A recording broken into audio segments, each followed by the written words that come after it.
This is from a book called Letters of the Scattered Brotherhood by Mary Strong.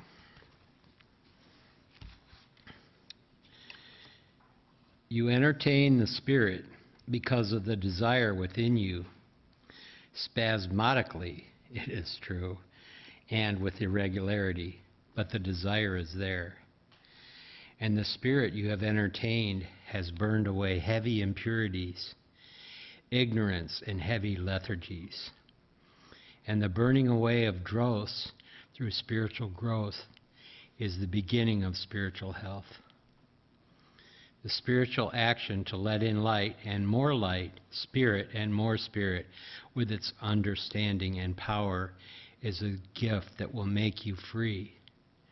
For it will teach you to stand within your inner you and look out undismayed through the outer you.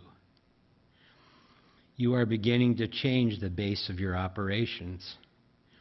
I will explain in simple allegory what has happened for your help, for those who like yourself, have sought the way for the way's sake, go through a definite process. It is as if, before you had self-conscious understanding, you had been encased in clay, and the clay took on life, and went about its business, carrying the sleeping you within. Clay, being clay, took on the spirit of clay life. One day, the clay of your particular entity was pierced by a light, a revelation which woke the sleeping you.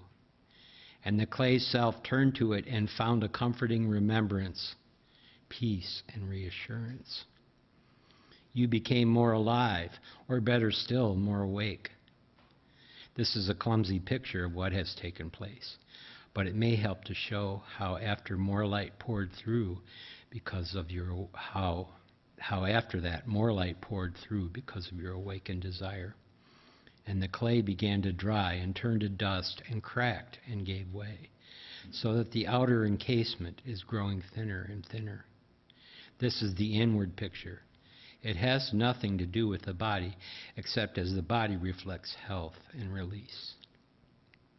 Those who are doing what you are attempting are spared much of the bludgeoning the clay is heir to. Instead of going through fire to be tempered, you deliberately ignite and illume yourself with this inward flame.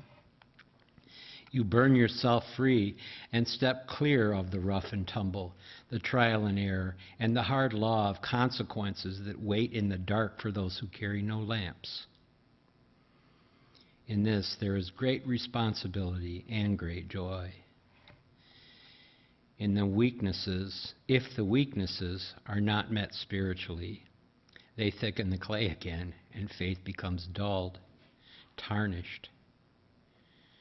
Do you not begin to realize the importance of the working method of examining the moment as it comes and making it spiritual?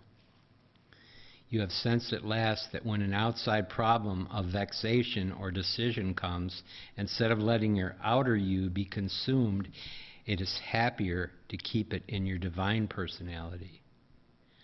Burn your own dross, temper your own steel, and be spared, not through a selfish motive, nor through fear of punishment, but through love of truth and beauty. Goodness and mercy, order and beauty and inspiration are in this inner you, and this heavenly radiance is melting away the dross of old habits, mental states, weaknesses, inertias, and fears, not only those of your lifetime, but those inherited through the past from the race. It is a large order that you have asked for. Therefore, keep release from tensions, relax in quiet, and in the confidence which is your strength.